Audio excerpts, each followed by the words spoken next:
নমস্কার বন্ধু, আমি সুমন বিশ্বাস। প্রতিদিন নয় আজও স্বপ্নের বাংলা ক্লাসের পক্ষ থেকে সকল শিক্ষার্থী বন্ধুকে স্বাগত।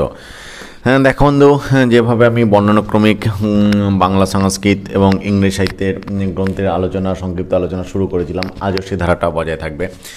সেদিক থেকে বন্ধু, আজ আমার টোটাল এই বাংলা সংস্কৃত এবং ইংরেজি গ্রন্থের বর্ণানুক্রমিক টোটাল আমার 31 নম্বর ক্লাস, আর দ্ববর্ণ গঠিত কিন্তু এটা দ্বিতীয় ক্লাস। আজকে বন্ধু আমি সরাসরি ক্যামেরায় না গিয়ে ক্যামেরার নেপথ্য থেকে গোটা বিষয়টাকে বোঝানোর চেষ্টা করব। তোমরা জানো যে এটা খুবই একটা গুরুত্বপূর্ণ ক্লাস এবং তোমাদের ভবিষ্যৎ উপযোগী ক্লাস। আজ বন্ধু যে দর্শন আমরা যে জানি, আজকে দর্শনের পর আমি আলোচনা করব। মানে গ্রন্থর নাম দর্শন। তোমরা জানো যে এই যে দর্শন গ্রন্থটা তার একটা গুরুত্ব কিন্তু রয়েছে।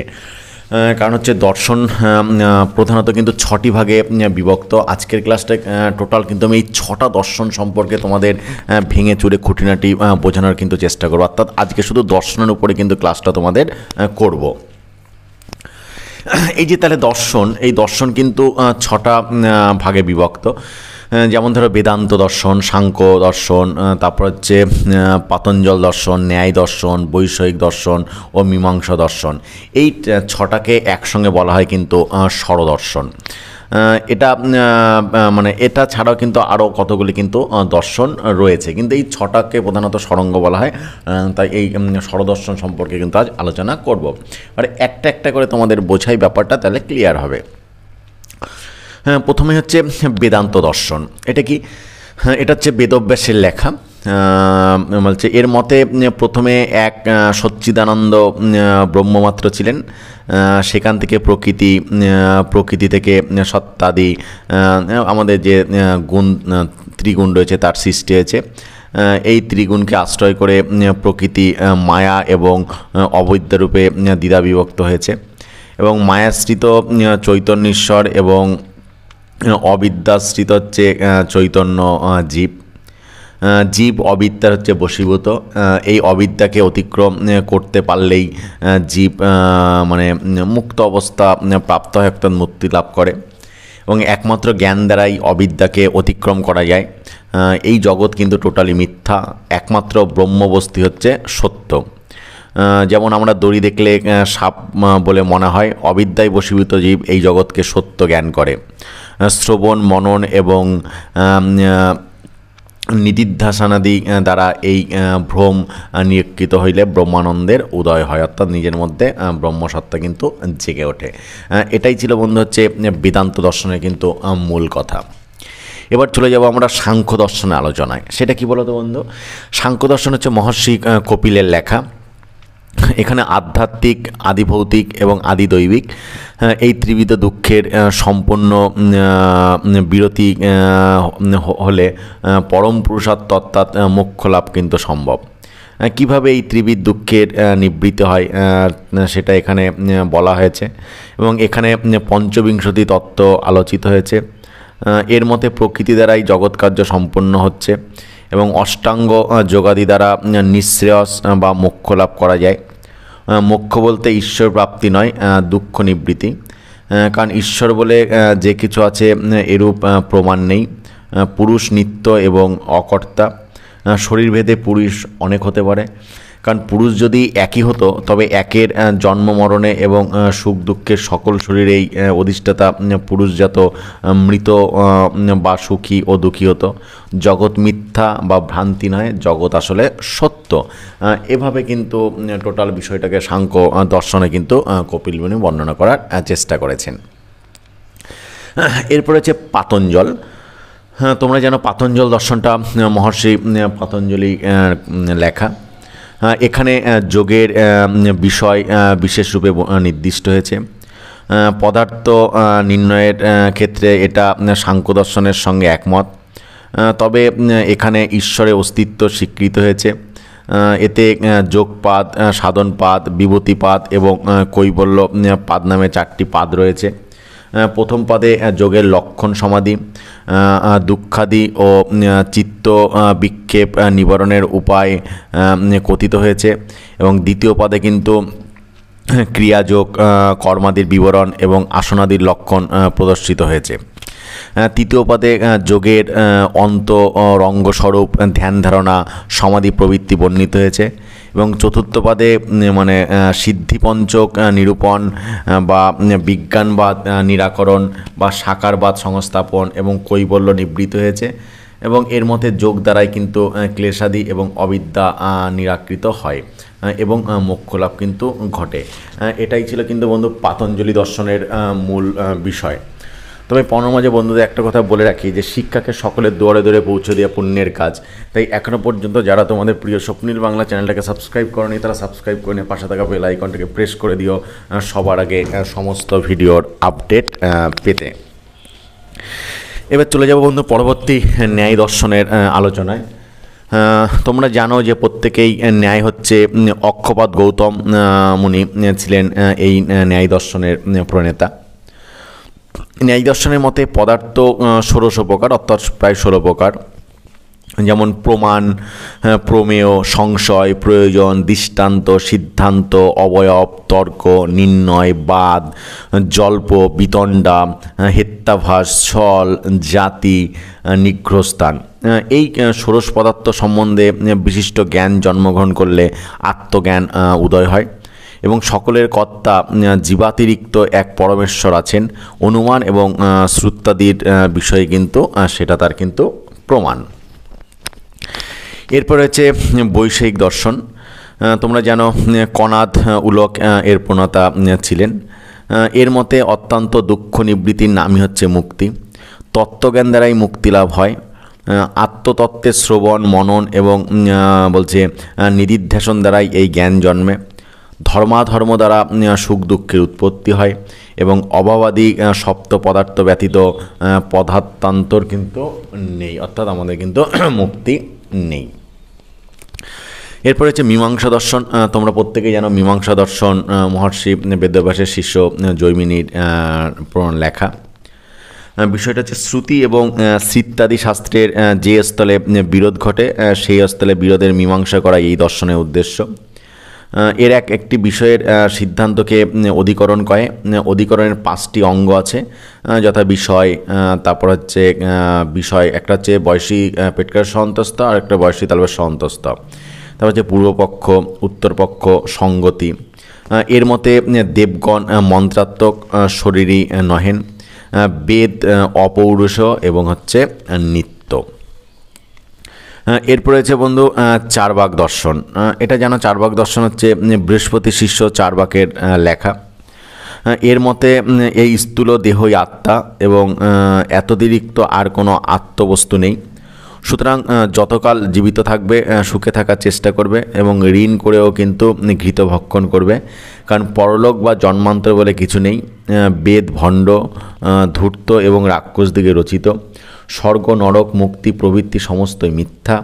যজ্ঞাদি এবং পিতৃ শ্রাদ্ধি কেবল অলস ব্রাহ্মণদিগের উপজীবিকা মাত্র। কেননা এখানে শ্রাদ্ধ করলে যদি স্বর্গস্থ পিতৃলোকের তৃপ্তি হয় তবে প্রাঙ্গণে খাদ্যাদি নিবেদন করিয়া দিলে তাহলে প্রাসাদ পরিস্থিত ব্যক্তির তৃপ্তি হয় না কেন? এই জগতের কর্তা কেহই নেই, স্বভাব অনুসারে সমস্তই হচ্ছে। এটাই হচ্ছে কিন্তু চারবাক দর্শনের কিন্তু মূল কথা। এরপরে হচ্ছে বৌদ্ধ দর্শন। তোমরা জানো এই দর্শনের প্রণেতা হচ্ছে জগৎ। এই দর্শনের মতে হচ্ছে জগৎ ক্ষণভঙ্গুর, দেবতা সুগত প্রত্যক্ষ এবং অনুমান এই দ্বিবিধ প্রমাণ, দুঃখ, আয়তন, সমুদায় ও মার্গ এই চতুর্বিধ তত্ত্ব। মার্গ তত্ত্বই মোক্ষ, বাহ্য বস্তু মাত্রই কিন্তু অলিক। ক্ষণিক বিজ্ঞানরূপ আত্মাই সত্য। চর্মাসন, কমণ্ডলু ও চিরধারণ, মুত্তণ্ড, পূর্বাহু ভোজন, সমূহাবস্থান, রক্তবস্ত্র পরিধান এগুলি হচ্ছে জ্যোতি ধর্মের একটা অঙ্গ। সকল বস্তু হচ্ছে ক্ষণিক, অর্থাৎ প্রথম ক্ষণে উৎপন্ন এবং দ্বিতীয় ক্ষণে সেটা বিনষ্ট হয়ে যায়। আত্মাও ক্ষণিক হচ্ছে জ্ঞানরূপ। এটাই হচ্ছে বৌদ্ধ দর্শনের মূল বিষয়। এরপরে চলে যাব বন্ধু আমরা আর্থহত দর্শন। ঠিক আছে, এই যে আর্থহত দর্শন সেটা কি বন্ধু, বিষয়টা তোমাদের একটা বিষয়টা বলে রাখি।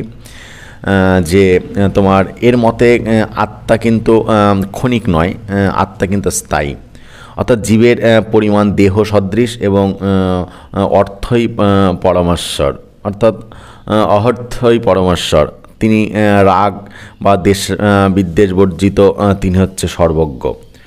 সম্যক দর্শন, সম্যক জ্ঞান এবং সম্যক চরিত্র, এই রত্নত্রয়ের সাধন দ্বারা কিন্তু পরমপদ প্রাপ্তি কিন্তু সম্ভব। এটা ছিল কিন্তু আর্হত দর্শনের কিন্তু মূল বিষয়। দেখো বন্ধু, এই যে বাংলা সংস্কৃত এবং ইংরেজি গ্রন্থের বর্ণানুক্রমিক সংক্ষিপ্ত আলোচনা আজকে কিন্তু ছিল আমার 31 নম্বর ক্লাস, আর টোটাল কিন্তু 10 বর্ণ নির্মিত দ্বিতীয় ক্লাস।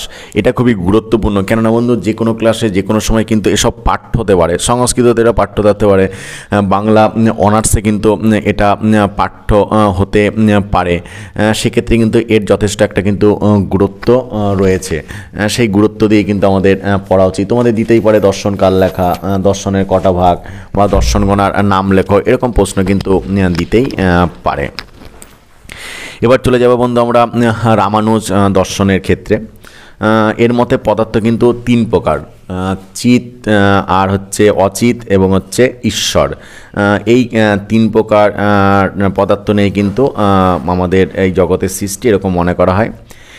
চিত মানে হচ্ছে জীববাচ্য, তারপর হচ্ছে ভোক্তা, অপরিচ্ছিন্ন নির্মল জ্ঞানস্বরূপ, নিত্য এবং অনাদি কর্মরূপ, অবিদ্যা দ্বারা হচ্ছে বেষ্টিত, অবিদ্যা দ্বারা কিন্তু এই বেষ্টিত, সেই কথাই কিন্তু এখানে বলা আছে।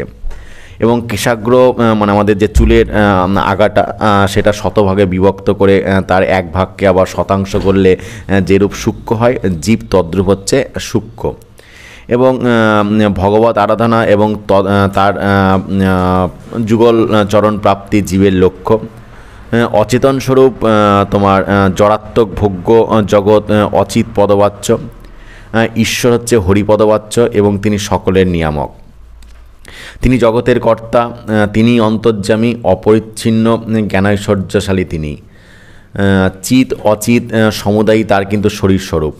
পুরুষোত্তম বাসুদেবাদী তার সংজ্ঞা, তিনি পরম কারণিক, ভক্তবৎসল এবং ভক্তগণের অভীষ্ট ফলপ্রদ।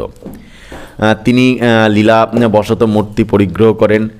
তিনি সাদাই উপাসনা দ্বারা বিজ্ঞান লাভ হলে ভগবান নিজের ভক্তগণকে নিত্য পদ প্রদান করেন, এবং এই পদ প্রাপ্ত হইলে তার স্বরূপ অবগত হওয়া যায় এবং পুনর্জন্ম লাভ করা যায়। চিত এবং অচিতের সহিত ঈশ্বরের ভেদ, অভেদ এবং ভেদাভেদ, এই 3 তত্ত্বই কিন্তু রয়েছে। এরপরে চলে যাব বন্ধু আমরা পরবর্তী দর্শন, পূর্ণপ্রজ্ঞ দর্শন আলোচনায়। সেটা কি বলতো বন্ধু, সেটা হচ্ছে এর মতে জীব সূক্ষ্ম এবং ঈশ্বর সেবক, বেদ অপৌরুষ এবং নিত্য, প্রত্যক্ষ অনুমান এবং আগম, এই 3 প্রমাণ, অঙ্কন নামকরণ এবং ভজন, এই 3 প্রকারে ঈশ্বরের সেবা করা যায়। রামানুজ দর্শনের সঙ্গে এর অনেকটা মিল আছে, কেবল এর মতে জীব ও ঈশ্বরের ভেদ আছে। ধর্ম, অর্থ, কাম, মোক্ষ, এই 4টি হচ্ছে পুরুষার্থ। এর মধ্যে মোক্ষ নিত্য, অন্য 3টি হচ্ছে অস্থায়ী। ঈশ্বর প্রসাদ ব্যতীত মোক্ষ কিন্তু লাভ সম্ভব হয় না, আবার জ্ঞান ব্যতীত ঈশ্বরের প্রসন্নতাও কিন্তু লাভ করা যায় না। এরপরে হচ্ছে বন্ধু নকুলিশ পাশুপদর্শন, মানে এর মতে মহাদেবী হচ্ছে পরমেশ্বর অর্থাৎ শিব, এবং জীবগণ হচ্ছে সবাই পশু। জীবের অধিপতি বলে পরমেশ্বরকে পশুপতি বলা হয়। তিনি সর্বকার্যের কারণস্বরূপ। মুক্তি 2 প্রকার, একটা চরম দুঃখ নিবৃত্তি, আর একটা হচ্ছে পরম ঐশ্বর্য প্রাপ্তি। তত্ত্বজ্ঞানী মুক্তি সাধন, এতে প্রধান ধর্ম সাধনকে চর্চাবিধি বলে। এই চর্যাবিধি 2 প্রকার, একটা ব্রত আর একটা দ্বার। ত্রিসন্ধ্যা ভস্য, মানে ভস্য ম্রোখন বা ভস্যে শয়ন ও উপহার, একে ব্রত বলে। আর উচ্চহাস্য, মহাদেবের গুণগান, নিত্য বিষের ন্যায় চিৎকার, বিষ মানে সার, প্রণাম এবং জপ, এটা হচ্ছে এর উপহার। তারপরে রয়েছে ক্রাথন, স্পন্দন, মন্থন, সিঙ্গারণ, অবিতৎকরণ, তারপর হচ্ছে অবিতৎ ভাষণ, এই 6 কর্মকে বলা হয় কিন্তু দ্বার। এরপর হচ্ছে বন্ধু শৈব দর্শন। এই শৈব দর্শনে কিন্তু শিবই পরমেশ্বর এবং জীবগণ পশুরূপে কিন্তু উল্লেখিত। এর মতে জীবের কর্মানুসারে পরমেশ্বরের ফল লাভ করা সম্ভব। পদার্থ তিন প্রকার, একটা পতি, একটা পশু আর একটা পাশ। ভগবান শিব যারা শিবত্ব পদ প্রাপ্ত হইয়াছেন এবং তৎপদপ্রাপ্তির উপায়সমূহ পতি শব্দবাচ্য। জীবাত্মা পশু শব্দবাচ্য। এই জীবাত্মা দেহাদি ভিন্ন, সর্বব্যাপী, নিত্য, অপরিচ্ছিন্ন ও কর্তৃস্বরূপ। পাঁচ চারি প্রকার, একটা মন, একটা কর্ম, একটা মায়া আর একটা হচ্ছে রোধ শক্তি। এরপরে হচ্ছে প্রত্যাভিজ্ঞা দর্শন। এখানে ভক্তবৎসল মহাদেবী জগদীশ্বর বলে স্বীকৃত। এর মতে জীবাত্মার সঙ্গে পরমাত্মার ভেদ নেই। ভেদ না থাকলেও যে ভেদজ্ঞান জন্মে এটাই হচ্ছে এর ভুল। জীব যখন জানতে পারে যে আমাতে সর্বতত্ত্বাদি রূপ ঈশ্বরের ধর্ম আছে, তখনই তার পূর্ণভাবের কিন্তু আবির্ভাব হয়। দেখো বন্ধু, আজ যে দর্শন সম্পর্কে আলোচনা করতে বলেছিলাম, প্রধানত ষড়দর্শন, এই যে ষড়দর্শন, ষটযুক্ত দর্শন, ষড়দর্শন মানে ছটা যে দর্শন প্রধানত, এছাড়াও কিন্তু আরও দর্শন রয়েছে। আমি মোটামুটি 16টা দর্শন আলোচনা করব। সেই ক্ষেত্রে 14টা হয়েছে আর দুটো করব। যেমন রসেশ্বর দর্শন, এরও মতে মহাদেবী কিন্তু পরমেশ্বর এবং জীবাত্মা এবং পরমাত্মার প্রভেদ নেই। তবে একমাত্র প্রত্যাভিজ্ঞাই যে মুক্তির সাধন, এটা যথার্থ নয়। মুমুক্ষুদিগকে প্রথমত দেহের স্থৈর্য সাধন করতে হয়, পরে যোগাভ্যাস দ্বারা জ্ঞানোদয় হইলে মুক্তিলাভ ঘটে। সুতরাং আগে পারদরসের দ্বারা দেহের স্থৈর্য সম্পাদন করবে এবং সেটা হলে দেহসত্ত্বেই মুক্তিলাভ ঘটবে। সুতরাং জীবনমুক্ত হইবে। দেবদৈত্য ঋষি প্রভৃতি অনেকেই কিন্তু এইরূপে জীবনমুক্ত হয়েছেন। সকল ধাতুর মধ্যে পারদই শ্রেষ্ঠ ধাতু। এটা মহাদেব থেকে উৎপন্ন। এতে পারদের অশেষ গুণ কীর্তি কিন্তু হইয়াছে। আজকের আলোচনায় বন্ধু শেষ যে দর্শনটা আলোচনা করব সেটা হচ্ছে শঙ্কর দর্শন। তোমরা জানো এটা শঙ্করাচার্য প্রণীত।